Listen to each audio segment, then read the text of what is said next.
How's it going, guys? Welcome to another episode of Out of Bounds. I'm your host, James Skrmetta. Thank you for tuning in. A lot of stuff going on this week. Of course, a holiday week. I hope you had a fantastic Thanksgiving with your family. Hope you ate. Hope you won football bets. All that stuff. This show is being filmed before Thanksgiving, so we're not going to talk about the Thanksgiving games. I will tell you who I wagered on. Philadelphia, +3. The under of that game, the Cowboys. So hopefully that all works out. By the time you hear this, you'll know the result, but I don't know the result. So a crazy little inception right there. Stack show, per usual today. We're talking Johnny Manziel. We're talking winners for the weekend. And we are talking Les Miles down at LSU. So we've got a lot of stuff going on. Little NFL action, little college action, and a little bit of Vegas action.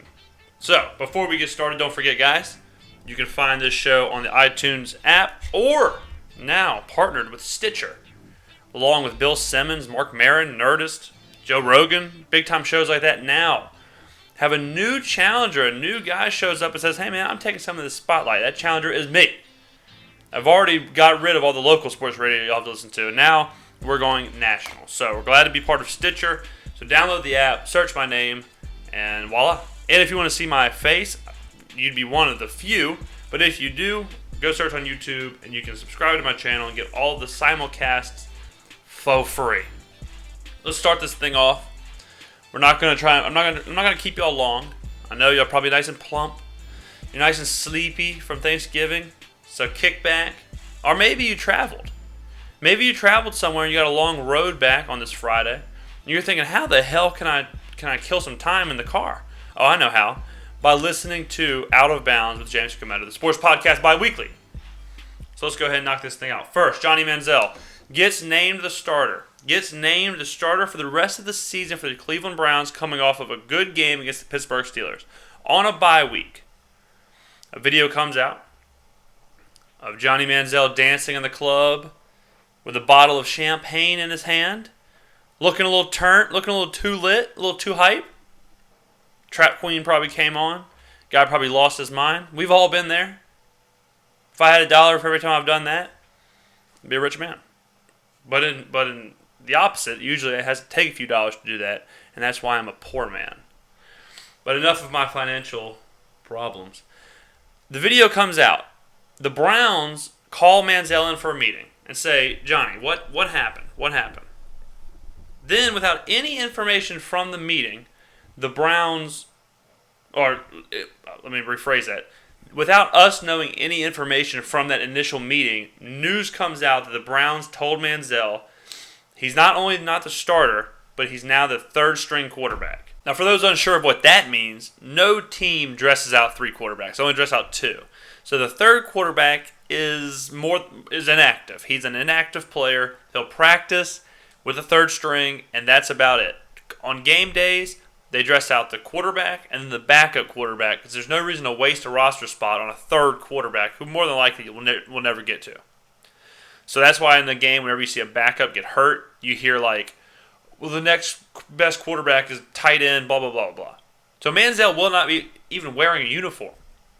That's what third string means. Third string is as close as you can get to being cut without actually being cut. So he's a practice player. He went from starting for the rest of the year to third string, for lack of a better term, cut. Now, as you do, some people said, good. Good. He's a little punk, blah, blah, blah. He's doing all this stuff. He's partying. He can't get right.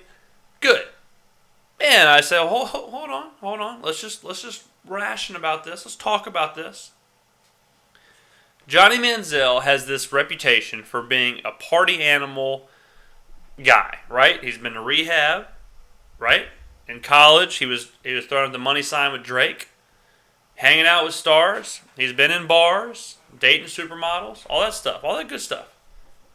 The only thing Johnny Manziel has ever been in trouble for was a fight in college that is, it's all messy. You know how fights are. It's all messy of what exactly happened. Some people say it was 2 groups. Manziel was just wrong place, wrong time. Some people say he wasn't even involved in the fight. You know how it is. But that's the only thing he's ever done with the law, with the long arm of the law. He's never had a DUI. He's never been found with drugs. He's never any of that stuff. It's all speculation. Like, he was drunk at the Peyton Manning Passing Academy in college and had to leave. That was all speculation. Him and his girlfriend had a domestic dispute just a couple months ago. But she came out and said it was no big deal. She overreacted. He wasn't arrested. He wasn't charged with anything. No one said they were drinking. No one said they had drugs. None of that stuff. I'm not saying this is a perfect comparison, but someone did bring this up to me when this first happened. They said, what's the difference between Johnny Manziel and Gronk? Gronk is an enormous party animal. In the off-season, you see him dancing and partying and taking shots and hanging out with porn stars and all these things. I mean, he's a big-time party guy. There's absolutely no doubt about that. No doubt that Gronk has his own cruise. Like, he's a known party guy. There's videos of him crushing beers, funneling, all that stuff. And it's totally okay for Gronk. And I think it's because Gronk is this lovable, likable character, and he's totally dominant at his position, which, like we say on this show, talent is the great equalizer. Why is Greg Hardy still in the league? Because he's talented. So Gronk's talent and his likability have enabled him to do these things, to party, to always constantly make jokes about the number 69. You know, he's just a goof. That's the term we use for Gronk, right? A goof. Term we use for Manziel? Troubled. A punk. Spoiled. Irresponsible. Stuff like that. This is what I think is the real problem with Johnny Manziel. I think it was a sour relationship in Cleveland to jump with. I don't think Mike Pettin, the coach, likes him at all. I think Pettin's more of a defensive-minded coach, more of a quarterback hold on to the ball. It was a bad fit from Jump Street, but the Cleveland ownership wanted Manziel. They wanted to inject some life into the franchise. Totally understandable. When Manziel was drafted, if this show had been going on, I would have said he needs to go to somewhere like New Orleans or New England or Green Bay and sit behind a great quarterback and learn how to be a pro before he does anything. As you know on this show, I've never said Johnny Manziel is a great quarterback in the NFL. He's one of my favorite players in college. He was great in college, put together one of the best single seasons in SEC history. But physically, it's super hard for him to exist in the pros. He's short, he's small, he's not that fast, he can't throw the ball that hard, he can't throw the ball that far, he's not very accurate, doesn't have big hands. Everything that you could possibly not want in a quarterback, he has. The chances of him succeeding as a quarterback are incredibly low. I would rather have Robert Griffin than Johnny Manziel right now, if I was picking up just scraps. I'd rather have Kaepernick than Manziel. I'm not saying that Manziel can succeed in the NFL. But I'm saying that the stigma that we've placed on him is unfair. I think a lot of it is more how he acts, his background. This is what I think Johnny Manziel is guilty of. I think he's guilty of being a spoiled punk. That's it. And I don't think the Browns like that very much. I don't think people like that very much. And it may even be true. He may be an entitled, spoiled little punk. But there's no reason to bench somebody. He was like that when you drafted him. They have drafting processes. Like, that's how football works, right? They go through processes during the draft where they have conversations, they interview people, they really dig into these people because they're investing millions of dollars. They knew Johnny Manziel was entitled, selfish, had the flair for, or had the eye for the flair. My man was hanging out with Drake in college. So am I surprised that on his bye week he's holding a champagne bottle dancing? And that's all he did, right? It was not like he broke the bottle. It's not like he was spraying the bottle. It's not like he got in a fight. It was not like he was puking all over the place. Think about how many times. Now, I know it's different. You're not a professional athlete. Neither am I. But think about if they had hundreds of phones recording everything you did in the club. You're probably going to have some pretty bad videos. So that video is not very damning at all to what we've seen some athletes do or what some people do. But then it comes out that the Browns told Johnny Manziel, lay low during the bye week, and they feel betrayed. That's from Ian Rappaport from NFL Network. He said that the Browns told Manziel, look, you're the starter. Do not do anything stupid, lay low. And Rappaport said that they feel betrayed, and they said that Manziel lied about the video, said it was an older video, said Manziel's friends lied about the video, so whatever. Whole point is, the Browns need to say what this thing is. They don't like Manziel. They need to just cut him, get rid of him, cut the cord. It's never going to work. Pettin is never going to be on the same page as Manziel. He doesn't believe in him. And Manziel's being treated like a child, really. I mean, how many NFL athletes do you think would, if they were told, hey man, don't ever go to the club, don't ever be seen partying, don't ever be seen with a beer, don't ever let someone else's phone catch you doing anything. If every NFL player was on that kind of a leash, we wouldn't have an NFL because everyone would be suspended. So I do like Johnny Manziel as a player. I like his gunslinger mentality, his improvisation on the field. I do not think he'll succeed in the NFL. I think he could be a good backup. I think he's an attraction. I wish somewhere like New Orleans would be perfect for him. Let him sit behind Drew Brees, because him and Drew Brees are pretty similar stature-wise. You know, like Brees doesn't have the strongest arm. Brees can teach him how to be a pro. Brees can teach him how to read defenses, take what they give you, work from 20 yards in. He could make Manziel better. And Manziel could get out of the limelight, sit behind because there's no quarterback controversy, right? If he's sitting behind Brees or sitting behind Carson Palmer or someone like that. It's like he can sit, he can relax, he can learn, he can mature. That's what I would do, personally. But all I'm saying, all we're doing with this hot take straight out of the oven, is that Johnny Manziel is being suspended for being a punk, for his personality. He's not being suspended for drinking, he's not being suspended for partying. He probably should have never went to rehab. He's just unlikable to some people, and he's paying for it. Same thing with some people don't like Cam Newton. Cam Newton's dancing is no different than Ray Lewis's dancing before the game, but people are viewed differently by the media, people are viewed differently by society, and we're in a world now where social media, it's funny because we just had a conversation about social media on this show a week before Manziel did what he did, so maybe we're seeing the future here. Speaking of seeing the future, kids, that's called a segue. For all you people in college learning how to do broadcasting, drop out. Just listen to this. I'm throwing segues around like it's my job. Just listen here. Take notes. For free. Just take notes. Let's do winners. Let's jump into winners. College football, still killing it.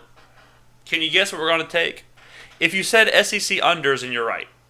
First game, Vanderbilt, Tennessee, under 41.5. Vanderbilt is the worst. I mean, they're just awful. Absolutely god-awful, terrible, the worst team of all time. Tennessee's not very good either. They should be better, honestly, but they're not very good. They don't score a lot of points. This is one of those 16-13 kind of games. Vanderbilt's defense really not that bad. Vanderbilt's a bad team. Their defense is not that bad. They're a typical product of this terrible SEC that we have. So I'm saying under 41.5. Next game, Alabama, Auburn, the Iron Bowl. More like the Aluminum Bowl this year, though. Got them. I almost put minus 14 for Alabama, but rivalry games like this, they do tend to be closer. A good friend of mine says don't bet on divisional games. Tend to be closer. The teams know each other. The pageantry, the atmosphere gets to these players. I just don't think Auburn's very good. I don't think Auburn can. I think Alabama's defense is so good that it's going to stifle whatever Auburn can hope to do. So I'm thinking this will be somewhere around 27 to 6, 27 to 3, maybe even a shutout for Bama. Next game, Oklahoma State plus 7. But James, you just spent 15 minutes last week telling us how great Oklahoma is. They could finally get put into the college football playoffs by the committee that you so loathe, and you turn your back on them. Why? At 2, James. You're going to stab Baker Mayfield in the face. No, I'm not. I love Oklahoma. I'm all in on them. If you followed the show, then you know that I love me some Oklahoma. I love me some Baker Mayfield this year. But this is Oklahoma State, who was undefeated. It is a rivalry game, plus a touchdown, plus 7. I'm hoping Oklahoma wins because I need them to win because I'm a selfish man. And all of the noise I talked to Gunk and all other people at the media about Oklahoma being better than Notre Dame and better than these other teams, I need them to keep winning. So I hope they do win. But to to give up 7 points on the road to Oklahoma State, a rivalry team who was undefeated, who was in the college football playoffs, who was in the top 5, you got to take the points. Got to take the points. Now let's go to the NFL, where we are trending downward.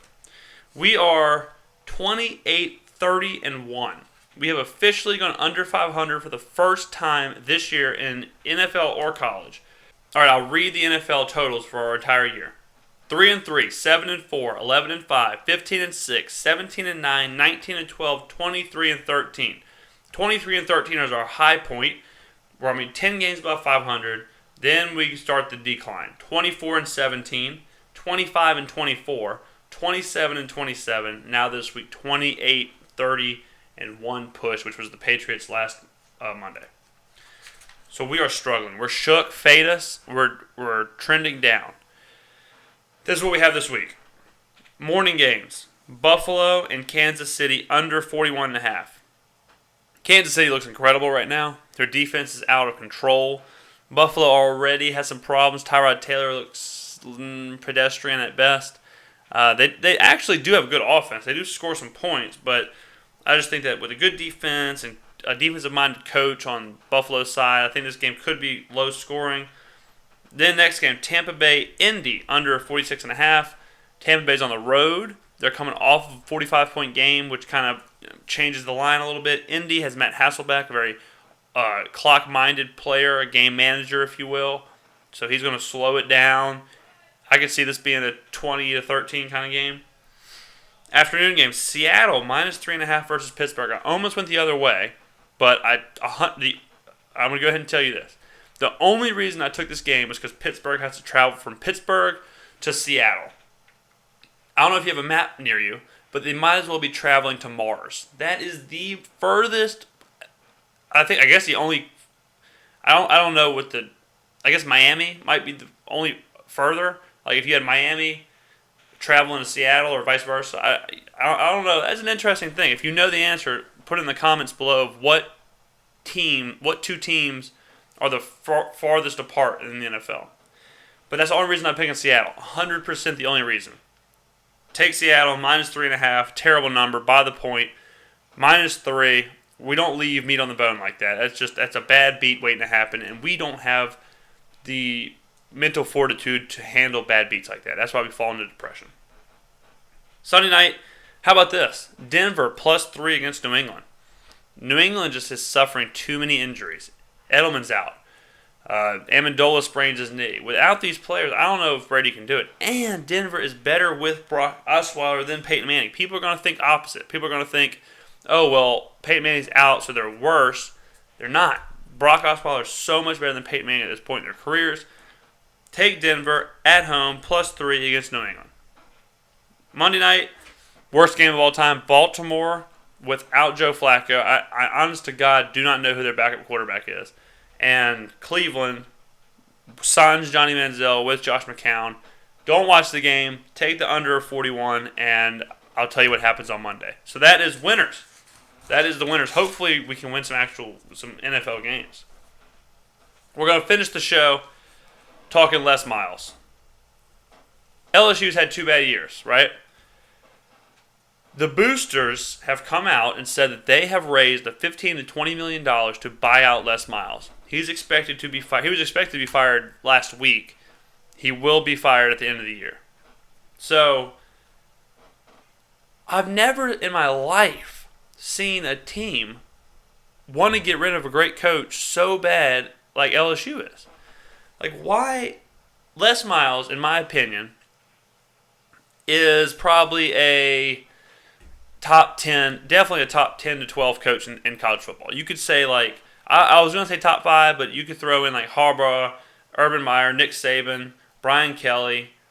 And then you can dance around with some people like Kevin Sumlin, Dabo, Jimbo Fisher. You have some guys like that, right? And you're looking at those guys, you're like, well, I can understand if you're like, oh, I think Jimbo's better than Les. You know, I see what you're saying. There's an argument there. There's an argument for some of these coaches. But he's definitely top 10, top 8, somewhere around there. In his 10, he started in 2005 at LSU. He is 110-32 for a 775 win percentage. He has one national championship and 2 SEC titles. And a bevy of top 10 recruiting classes. I don't have a problem firing a coach, but who do they think is going to walk through those doors? Who do they think is going to go to LSU? Do they think Chip Kelly's going to go to LSU? Honestly, I honest to God want to know who they think they can get to go to LSU. Who do they think is better than Les Miles? I have no idea. Who? There's so many openings in college football that if LSU is, you have the conversation of, is LSU a better job than USC? Is LSU a better job than Georgia? Those are real questions. And there's going to be real coaches that decide to go to USC over LSU. Decide to go to Georgia over LSU. If Mark Richt's gone. So who the hell does LSU think they're going to get? I mean, you're looking at Les Miles as a guy who has stabilized LSU. This is a perennial 10-win team. A perennial SEC championship berth. A perennial fighter in the SEC West. The bizarro world to Alabama. Saban is this calculating guy. That's all this other, and Les is this Mad Hatter.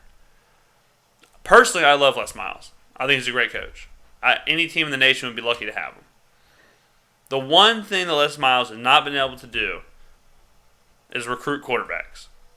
For whatever reason, the one thing he has not been able to do is have an eye for quarterback talent. If he could do that, if he could have brought in quarterbacks, if you bring in, I'm just going to name a few quarterbacks, Everett Golson, Jameis Winston, players like that, if those players would have went to LSU instead of the schools they went to, they would be national champions. Obviously, Jameis Winston was a national champion, but I'm just saying, if he brings in those talented players, Cody Kessler, anyone like that, any of these quarterbacks are just out there. Anybody in Baylor, anyone at TCU, anyone at Texas Tech, any of those players, they'd be national champions. Bottom line, LSU is lucky to have Les Miles, and it goes to show how spoiled a coach can be, or how spoiled a fan base can be. People at LSU don't remember how bad LSU was before Nick Saban, before Les Miles, and before all these players. This was not this wasn't Texas, this wasn't Oklahoma. They weren't the power that they are now, by any means. I think that Les is getting kind of a raw deal, a bad deal here. I mean, he's done so much for that team, and winning in the SEC like that. Go ask Florida how easy that is. Go ask Georgia how easy that is. Well, I mean, Georgia's won too, but go ask Tennessee. Go ask Tennessee how fun it is to be bad. It's not easy. It's not easy to roll up in the SEC and win and win and win. Real hard. Hugh Freeze has rolled up with multiple top 5 recruiting classes. My man lost to Memphis. It's not easy. And LSU, I don't know who they believe. The only reason that you'd fire Les Miles if I'm the LSU boosters is if I know I've got blank walking through the door. If I know that I've got this guy walking through the door, all right, can him, whatever. But I mean, is Bobby Petrino going to come down there? Like, is that who are they looking at? Is someone like Larry Fedora? If Fedora wins out, is he an option? I don't know. I've heard people throwing around like Ed Orgeron. Would you fire Les Miles for Ed Orgeron? I sure as hell wouldn't. I think Les is getting screwed. I think Les is getting a super raw deal. I think he's a great coach. I'm interested to see where he would go. There's a tons of jobs open for him. Excuse me, I almost had a stroke there.